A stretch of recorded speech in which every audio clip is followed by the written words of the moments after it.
खोजी समाचार news reporter Ajit Singh के साथ रोहित कुमार कनौजिया ने बहुजन समाज पार्टी सुप्रीमो सुश्री मायावती के जन्मदिन पर दी बधाई। बसपा सुप्रीमो और यूपी की पूर्व मुख्यमंत्री मायावती जी का बुधवार को 69 जन्मदिन है। इसी क्रम में किसान नेता रोहित कुमार कनौजिया ने ट्वीट करके मायावती को जन्मदिन की बधाई दी। रोहित कुमार कनौजिया ने अपने ट्विटर हैंडल पर लिखा, बहुजन समाज पार्टी की राष्ट्रीय अध्यक्ष उत्तर प्रदेश की पूर्व मुख्यमंत्री सुश्री मायावती जी को जन्मदिन की हार्दिक बधाई एवं शुभकामनाएं। ईश्वर से आपके लिए उत्तम स्वास्थ्य और दीर्घायु की प्रार्थना है।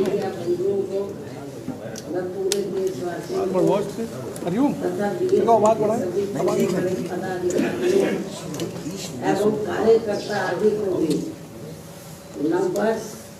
2025 की हार्दिक बधाई एवं साथ ही कुदरत से ये भी कामना करती हूँ कि अपने देश में ये नववर्ष इन सभी की जिंदगी में खूब खुशहाली व तरक्की। इस कामना के साथ ही अब मैं अपने जन्मदिन के संबंध में ये कहना चाहूँगी कि नववर्ष के पहले महीने में ही अर्थात आज के ही दिन दिनांक 15 जनवरी को पूरे देश भर में पार्टी के लोग मेरा जन्मदिन विशेषकर इसे जन कल्याणकारी दिवस पीपल्स वेलफेयर डे के रूप में मनाते हैं और इस दौरान उन जन कल्याणकारी योजनाओं के बारे में अपने लोगों को बताते हैं जिन्हें यहाँ यूपी में 4 बार मेरे नेतृत्व में रही बीएसपी की सरकार में शुरू में लागू भी किया गया, जिनसे फिर यूपी के खासकर गरीबों, दलितों, आदिवासियों, पिछड़े वर्गों, मुस्लिम व अन्य अकलियतों की स्थिति में काफी कुछ बदलाव भी आया है, सुधार भी आया है। और अब उन योजनाओं की देश में दूसरी पार्टियों की राज्य सरकारें भी काफी नकल कर रही हैं, लेकिन इन लोगों के प्रति उनकी नीति व नीयत साफ नहीं होने की वजह से फिर ये सरकारें इन्हें कोई विशेष लाभ नहीं दे पाई। इतना ही नहीं बल्कि मेरी सरकार द्वारा यहाँ मजदूरों, बेरोजगारों, किसानों, व्यापारियों व अन्य मेहनतकश लोगों के साथ में छात्रों, महिलाओं, बुजुर्गों एवं विकलांगों आदि के हितों में भी अनेकों नई जन कल्याणकारी योजनाएं शुरू व लागू की गई, जिनसे उन्हें काफी ज्यादा लाभ पहुँचा है और जिनसे प्रेरित होकर अब पार्टी के लोग या फिर से यूपी में व यूपी की तरह पूरे देश में भी ऐसी ही जन कल्याणकारी सरकार बनाने के लिए पूरे जी जान से लगे। और यदि इसके लिए पार्टी द्वारा किए गए कार्यों के प्रति इनकी पूरी ईमानदारी व निष्ठा आदि होती है तो फिर यही मेरे जन्मदिन पर इनका हमेशा ये विशेष तोहफा भी है। इस उम्मीद के साथ ही अब मैं अपनी पार्टी के ऐसे सभी छोटे बड़े पदाधिकारियों, कार्यकर्ताओं एवं शुभचिंतकों आदि का भी हार्दिक दिल से आभार एवं शुक्रिया अदा करती हूँ, जो इसी सोच व धारणा के तहत ही मेरा जन्मदिन मनाए। साथ ही इस अवसर पर परम पूज्य बाबा साहब डॉक्टर भीमराव अम्बेडकर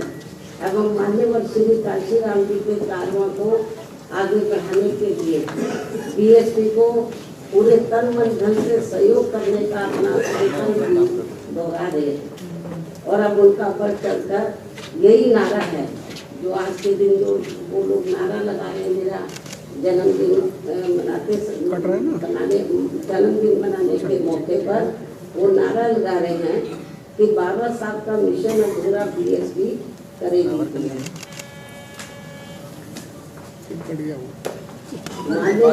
करेगी पूरा खूब नारे लगा रहे हैं जो बड़े बड़े पूंजीपतियों व धनना सेठों के धन बल पर नहीं बल्कि बहुजन समाज के गरीब एवं अन्य स्वाभिमानी मेहनत कर समाज के लोगों के खून पसीने की कमाई के अंशदान से ही पूरा होगा। ये नारा तो बनाने है, नारा लगाने से काम नहीं चलेगा, तो उसके लिए उनको हर क्षेत्र में आपस की करना है। इसके साथ ही अब मैं अपने जन्मदिन के इस खास मौके पर भी देश में विशेषकर अनुसूचित जाति, जनजाति एवं अन्य पिछड़े वर्गों में समय समय पर जन्मे अपने उन सभी महान संतों, गुरुओं व महापुरुषों में भी खासकर महात्मा ज्योतिबा फूले, श्री छत्रपति शाहू जी महाराज, श्री नारायण गुरु, परम पूज्य बाबा साहब डॉक्टर भीमराव अम्बेडकर एवं मान्यवर श्री कांशीराम जी आदि को भी पूरे तय दिल से नमन एवं आदर सत्कार करती हूँ, जिन्होंने अपनी पूरी जिंदगी इन वर्गों के लोगों को अपने पैरों पर खड़ा करने के लिए समर्पित किए, जिनके अधूरे रहे कारवा को आगे बढ़ाने के लिए अब मेरी भी पूरी जिंदगी लगी हुई, जिससे प्रभावित होकर ही मान्यवर श्री कांशीराम जी के जीते जी से ही पूरे देश में पार्टी के लोग आज के दिन अर्थात हर वर्ष 15 जनवरी को मेरा जन्मदिन काफी उत्साह के साथ वैसे प्रेरणा एवं जन कल्याणकारी दिवस के रूप में बहुत ही गर्व व हर्ष के साथ मनाते हैं। और इस बार भी ये लोग मेरे 69वें जन्मदिन को हमेशा की तरह इसे मिशनरी भावना से जन कल्याणकारी दिवस के रूप में मनाए, जिनकी मैं पूरे तय दिल से आभारी भी हूँ। और इस मौके पर मैं भी अपनी जिम्मेवारी एवं दायित्व को समझते हुए व निभाते हुए अपनी पार्टी व मूवमेंट के हित में पार्टी के लोगों को हमेशा की तरह इस बात की सावधानी के तौर पर उन्हें ये आगाह करना चाहती हूँ कि पिछले कुछ वर्षों से बीएसपी के विशेषकर दलित बेस वोट को कमजोर करने व उसे तोड़ने के लिए अब यहाँ कांग्रेस, बीजेपी, सपा व अन्य जातिवादी पार्टियां भी आए दिन किस्म किस्म के साम, दाम, दंड भेद आदि अनेकों हथकंडे इस्तेमाल कर रही है, जिनसे इन्हें कदम कदम पर जरूर सावधान रहना है। हालांकि इस मामले में मैं भी इन्हें समय समय पर काफी सचेत करती रहती हूँ, वरना ये सभी जातिवादी पार्टियां इन्हें कभी भी सत्ता में आसीन नहीं होने देंगी और इसके बिना इन्हें बाबा साहब डॉक्टर भीमराव अम्बेडकर के अथक प्रयासों से भारतीय संविधान में मिले कानूनी अधिकारों का सही से पूरा लाभ नहीं मिल सकता है। खासकर सरकारी नौकरियों में तो इनके आरक्षण को इन्होंने कोर्ट कचहरी की आड़ में काफी हद तक निष्प्रभावी भी बना दिया है। इतना ही नहीं बल्कि SC/ST के साथ साथ OBC वर्गों के लोगों को भी आरक्षण एवं अन्य कानूनी अधिकारों का अभी भी इन्हें पूरा लाभ नहीं दिया जा रहा है। और अब कांग्रेस पार्टी तो सही समय पर आने पर इनके आरक्षण को ही पूरे तौर से खत्म करने में लगी, जिसका ये ऐलान भी कर चुके हैं। ऐसे में कदम कदम पर कांग्रेसी नेताओं द्वारा संविधान को दिखाना व नीले कपड़े आदि पहनकर किस्म किस्म की नाटकबाजी करना, ये सब यहाँ दलितों एवं अन्य उपेक्षित वर्गों के साथ इनका छलावा व ढोंग नहीं है तो और क्या है। इस पर भी इन लोगों को जरूर ध्यान देना है। जबकि देश में बीएसपी मूवमेंट के कारण दलितों एवं अन्य उपेक्षित वर्गों में परम पूज्य बाबा साहब डॉक्टर भीमराव अम्बेडकर एवं उनके निर्मित किए गए मानवतावादी संविधान के प्रति आई जागृति व सत्ता संघर्ष हेतु आई चेतना आदि के कारण अब विशेषकर दलित एवं आदिवासियों के वोटों को हथियाने में इन सभी विरोधी पार्टियों में उनके चहेते बनने की भी काफी होड़ लगी हुई है,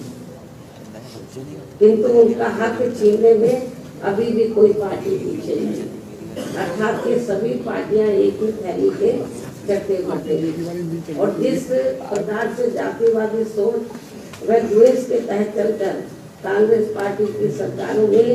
बाबा साहब डॉक्टर भीमराव अम्बेडकर सहित बहुजन समाज के अन्य सभी महान संतों, गुरुओं व महापुरुषों का हर स्तर पर उपेक्षा व अनादर किया गया है तथा उनके अनुयायियों की हर स्तर पर अवहेलना की गई है। वह किसी से छिपा नहीं है और ना ही दलित एवं अन्य उपेक्षित वर्गों के लोग उसे कभी बुला सकते हैं। और इस मामले में भाजपा व उनकी सरकारें भी कोई पीछे नहीं है, बल्कि जिस प्रकार से इस पार्टी के वरिष्ठ मंत्री ने संसद में बाबा साहब का अपमान किया है और उसका अभी तक भी उन्होंने पश्चाताप नहीं किया है, तो उससे अब इन वर्गों में इस पार्टी के प्रति रोष व आक्रोश कभी भी कम होने वाला नहीं है। चाहे इनके वोटों के लिए ये पार्टी आए दिन कितने भी अभियान क्यों न चलाती रहे और इस मामले में वोट जातिवादी चाल चरित्र व चेहरे वाली समाजवादी पार्टी की विशेषकर दलित वोटों के स्वार्थ में अपना रूप थोड़ा बदला दिखाने के लिए आए दिन किस्म किस्म के हथकंडे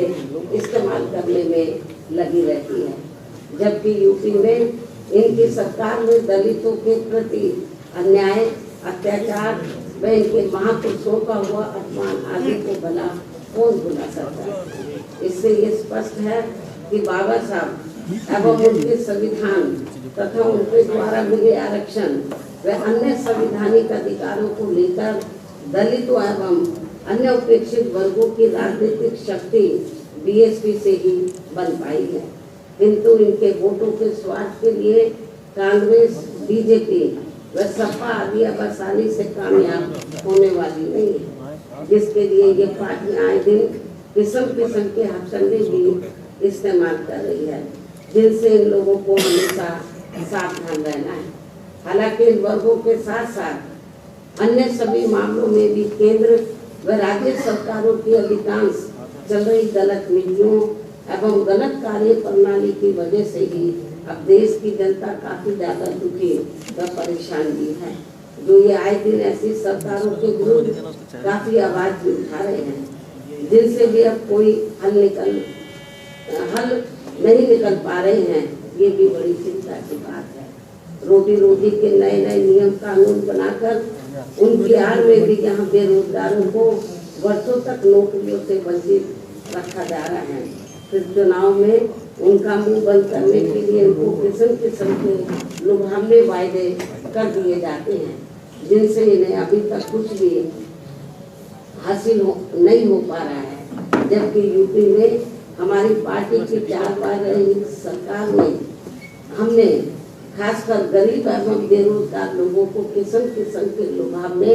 वायदे न करके उन्हें सरकारी व गैर सरकारी क्षेत्रों में बड़ी संख्या में रोटी रोटी के साधन उपलब्ध कराए हैं, जिनसे आप सभी अवगत हैं। लेकिन दुख इस बात का है कि चुनाव में भोली भाली जनता अपनी पार्टी के इन सब कार्यों को भुलाकर विरोधी पार्टियों की गारंटी व लुभावने वायदों आदि के बहकावे में आकर पुनः ऐसी सरकारों को सत्ता में ले आते हैं, जिनकी शुरू से ही कथनी व करने में काफी अंतर रहा है। इसके साथ साथ देश में दलितों, आदिवासियों व अन्य पिछड़े वर्गों को अब खासकर सरकारी नौकरियों में उन्हें आरक्षण का भी पूरा लाभ नहीं मिल पा रहा है, अर्थात अब इनकी ये सुविधा ना के बराबर ही रह गई है। मुस्लिम व अन्य धार्मिक अल्पसंख्यक समाज के लोग भी हर मामले में अब अपने आप को काफी असुरक्षित ही महसूस कर रहे हैं, जिससे इनका विकास भी रुका हुआ है। केंद्र व राज्य सरकारों की भी गलत आर्थिक नीतियों के कारण आए दिन देश में गरीबी, बेरोजगारी एवं महंगाई। ये थोड़ा दरवाजा खोल दो, खांसी आ रही है मीडिया को तो थोड़ा खोल दो। केंद्र व राज्य सरकारों के भी गलत आर्थिक नीतियों के कारण आए दिन देश में गरीबी, बेरोजगारी एवं महंगाई आदि भी काफी ज्यादा बढ़ रही है, जिससे विशेषकर यहाँ गरीब एवं मध्यम वर्ग के लोग सबसे ज्यादा परेशान व दुखी भी हैं। ऐसे में अब मैं अपने जन्मदिन के मौके पर सर्व समाज के लोगों में से खासकर दलित एवं अन्य उपेक्षित वर्गों के लोगों से यही कहना चाहती हूँ कि इन्हें अपनी सभी समस्याओं से छुटकारा पाने के लिए अब बाबा साहब डॉक्टर भीमराव अम्बेडकर एवं मान्यवर श्री कांशीराम आदि के बताए हुए रास्तों पर ही चलना होगा, वरना इनकी जिंदगी सदियों पुरानी यहाँ गुलाम व लाचारी बनकर रह जाएगी। जिससे बचने के लिए अब इन वर्गों के लोगों को एकजुट होना व सत्ता में आना बहुत जरूरी है। साथ ही इसके लिए इनको कांग्रेस, बीजेपी व अन्य जातिवादी पार्टियों के सभी हथकंडों से भी हमेशा ही सावधान रहना है, जिनके बारे में समय समय पर मैं खुद भी अपने लोगों को सचेत करती रहती हूँ। और अब मेरा यही कहना है कि यदि हमारी पार्टी के लोग हर स्तर पर सावधानी बरतते हुए अपनी पार्टी व मूवमेंट को आगे बढ़ाते हैं, साथ ही समय समय पर जो भी इन लोगों को पार्टी से संबंधित जरूरी कार्य व दिशा निर्देश आदि दिए जाते हैं और यदि वे समय से उन पर पूरी ईमानदारी व निष्ठा से अमल करते हैं और अपनी पार्टी व मूवमेंट को हर चुनौती का मुकाबला करके उसे आगे बढ़ाते हैं तथा सत्ता में भी लाते हैं, तो तभी फिर ये अपने लोग विकसित हो सकते हैं तथा वे आत्मसम्मान एवं स्वाभिमान की भी जिंदगी व्यतीत कर सकते हैं, जो इस समय बहुत जरूरी भी है। इन्हीं जरूरी बातों के साथ ही अब मैं हर वर्ष की तरह इस वर्ष भी आज अपने जन्मदिन के मौके पर मेरे नेतृत्व में अपनी पार्टी व मूवमेंट की 1 वर्ष की अवधि में जो भी गतिविधियां रही हैं, जिनका पूरा लेखा जोखा व विवरण मेरी किताब मेरे संघर्षमय जीवन एवं बीएसपी मूवमेंट का सफरनामा में हिंदी व अंग्रेजी में वर्णित किया गया है। और ये पुस्तक पार्टी से जुड़ रहे खासकर नई युवा पीढ़ी को सही मार्गदर्शन देने का कार्य करेगी तथा इसमें बीएसपी का वास्तविक इतिहास भी निहित है, जो आगे आने वाली पीढ़ी के लिए भी बहुत जरूरी है।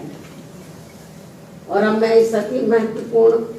पुस्तक के बीच में हिंदी व अंग्रेजी संस्करण का विमोचन करूं, लेकिन उससे पहले मैं देश की राजधानी दिल्ली में इस समय यहाँ विधानसभा के लिए हो रहे आम चुनाव में, जिसमें बीएसपी भी पूरी तैयारी व दमदारी के साथ अकेली चुनाव लड़ रही है और जिनसे मुझे ये पूरी उम्मीद है कि इस बार चुनाव में हमारी पार्टी पहले से बेहतर रिजल्ट जरूर लाएगी, बशर्ते यदि ये चुनाव पूरे तौर से फ्री एंड फेयर होता है और ईवीएम में कोई गड़बड़ी व धांधली आदि नहीं की जाती है, जैसा कि अधिकांश पार्टियां इसकी आशंका भी जता रही हैं। साथ ही आप लोगों को ये भी मालूम है कि इस चुनाव में दिल्ली में जो असेंबली का चुनाव हो रहा है, इस चुनाव में कांग्रेस, बीजेपी व आम आदमी पार्टी पूर्व की तरह इस बार भी जनता को अनेकों लुभावने वायदे व गारंटी आगे देकर ये चुनाव लड़ रही है, जिसमें काफी होड़ मची हुई है। जबकि इन पार्टियों ने यहाँ कई बार सत्ता में रहकर अपने किसी भी चुनावी वायदे को पूरा नहीं किया। इतना ही नहीं बल्कि दिल्ली में अपनी रोटी रोजी के लिए बड़ी संख्या में खासकर नजदीक के राज्यों से और उसमें भी यूपी व बिहार से आकर अधिकांश झुग्गी झोपड़ियों में बसे लोगों के साथ तो यहाँ इन सभी विरोधी पार्टियों की नई सरकारों ने हर स्तर पर इनके साथ काफी सोचेला रवैया अपनाया है। कोरोना काल में तो इनके साथ काफी बुरा बर्ताव किया गया है, जिसकी जानकारी आप सभी को है। इसके साथ ही दिल्ली के गवर्नेंस को लेकर आप पार्टी की दिल्ली सरकार व केंद्र सरकार भी कोई कम नहीं है और कांग्रेस पार्टी तो इन दोनों की जननी है, जबकि व्यापक जनहित व जन कल्याण के मामले में सर्व समाज का हित बीएसपी में ही निहित व सुरक्षित है, ये सभी जानते हैं। और इसलिए दिल्ली विधानसभा चुनाव में सभी लोग बहुत सोच समझकर अपना वोट करें तो ये उचित होगा। हालांकि दिल्ली के करोड़ों लोगों की रोटी रोजी, हर प्रकार की सुख शांति, कानून व्यवस्था व अन्य बुनियादी सुविधाओं संबंधी देखभाल आदि के मामलों में केंद्र व दिल्ली राज्य सरकार की अलग अलग कानूनी जिम्मेदारियां हैं, जिसके अभाव को लेकर कोई सरकार अपने आप को दोष मुक्त नहीं कर सकती है। इसके बावजूद संकीर्ण राजनीति व चुनावी स्वार्थ के कारण आप व भाजपा आदि का रवैया जन व देश हित से परे गंभीर आरोप प्रत्यारोप व एक दूसरे को जन विरोधी साबित करने का ही इरादा है। साथ ही आए दिन की जा रही नफरती व भड़काऊ पोस्टरबाजी आदि पर चुनाव आयोग को तत्काल सख्त कार्रवाई करनी बहुत जरूरी है तथा इस चुनाव को आप भाजपा व कांग्रेस के लुभावने वादों आदि से भी बचाना होगा। ऐसे में दिल्ली की जनता अगर आप व केंद्र सरकार एवं कांग्रेस पार्टी आदि से मुक्ति चाहती है तो उनको बड़े सुधार की तरफ अर्थात अम्बेडकरवादी बीएसपी को चुनाव में समर्थन करना व उसके उम्मीदवारों को जिताना बहुत जरूरी है। तभी फिर भारतीय संविधान के मूल निर्माता व खासकर SC, ST व OBC वर्गों के मसीहा परम पूज्य बाबा साहब डॉक्टर भीमराव अम्बेडकर के अथक प्रयासों से इन्हें सरकारी नौकरियों में व अन्य और क्षेत्रों में मिले कानूनी अधिकारों का भी यहाँ दिल्ली में पूरा लाभ नहीं मिल पा रहा है। इन्हीं की तरह ही यहाँ मुस्लिम समाज व अन्य अकलियतों की भी स्थिति कोई खास ठीक नहीं है। इसलिए अब इन लोगों को यहाँ से सभी विरोधी पार्टियों को फिर से आजमाने की जरूरत है, अर्थात अब इन्हें सत्ता में आने से जरूर रोकना होगा, बल्कि इसके स्थान पर इन्हें यहाँ सर्वजन हिताय व सर्वजन सुखाय की नीतियों एवं सिद्धांतों पर आधारित अपनी एकमात्र विदेशी पार्टी बीएसपी को ही कामयाब बनाना जरूरी है। जो हमारी ये पार्टी दिल्ली में बीएसपी की 4 बार रही सरकार की तरह ही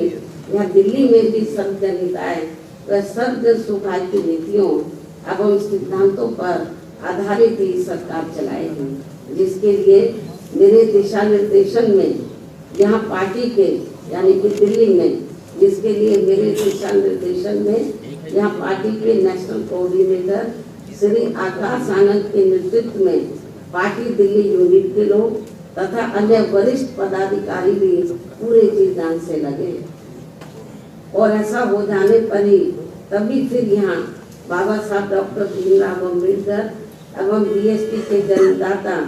व संस्थापक मान्यवर श्री काशीराम जी का भी अधूरा रहा सपना जरूर साकार हो सकता है। इस भरोसे के साथ ही हमने अपनी पार्टी के लोगों से यहाँ दिल्ली विधानसभा आम चुनाव में कुछ ही महीनों के बाद होने वाले विधानसभा अपनी पार्टी का बेहतर रिजल्ट लाने की पुरजोर अपील करती हूँ। और ऐसा हो जाने पर फिर आज भी इनका मेरे जन्मदिन पर खास तोहफा भी होगा। अब मैं अंत में अपनी पुस्तक का हमेशा की तरह आज अपने जन्मदिन के शुभ अवसर पर विमोचन भी कर रही हूँ। यहाँ विमोचन अब मैं कर रही हूँ तो मीडिया भैया नीचे हो जाओ यार, तुम लोग खड़े मत हो भाई।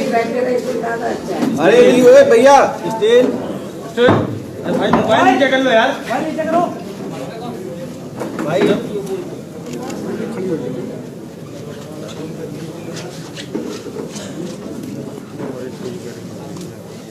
अरे नीचे रहो भाई, मोबाइल नीचे कर लो।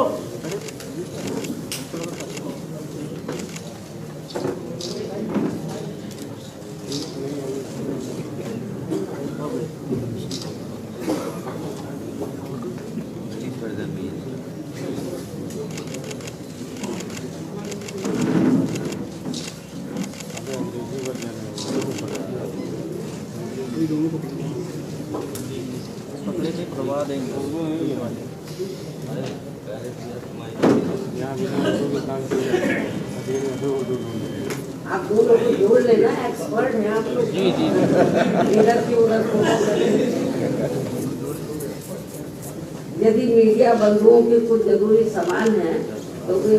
एक एक करके पूछ सकते हैं, वरना मैं आप लोगों से यही रजा लेती हूँ। धन्यवाद। जय हिंद, जय भारत। अरे भाई पंकज बैठो, पंकज अरे बैठ जाओ भाई, बैठिए भाई। पंकज इस सवाल का जवाब तो आप राहुल गांधी से पूछो। आपको इसके बारे में मैं प्रेस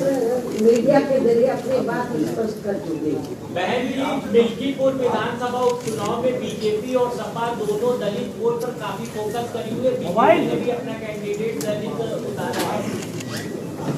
रिजर्व सीट है ये मैडम उतारेंगे ना।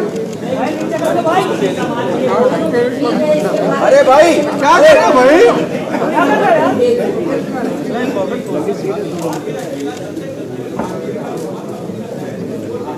कोई बात नहीं, ये मेरी आप बात सुनो। अकेले चुनाव लड़कर ही हमने खास तौर से उत्तर प्रदेश में सन 2007 में अकेले अपने बलबूते पर चुनाव लड़कर